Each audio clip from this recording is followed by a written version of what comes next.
వారాహిమాత హిందూ మతంలో, ముఖ్యంగా శాక్త శాఖ సంప్రదాయంలో ఒక ముఖ్యమైన దేవత. ఆమెను మహావిద్యలలో ఒకరిగా పరిగణిస్తారు మరియు ఆమెను తరచుగా బలం, శక్తి మరియు రక్షణ కోసం పూజిస్తారు.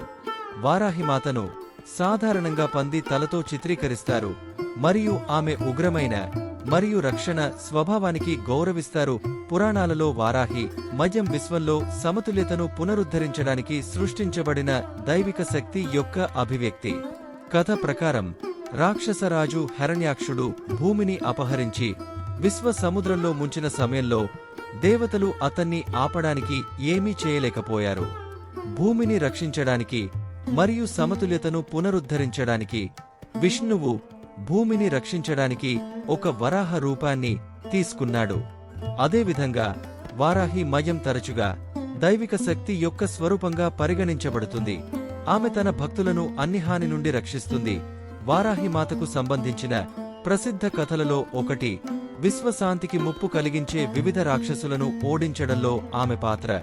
రాక్షసరాజు శుంభ మరియు నిశుంభ వారి నిరంకుశత్వానికి ప్రసిద్ధి చెందారు. వారు దేవతలను ఓడించి స్వర్గంపై నియంత్రణ సాధించారు.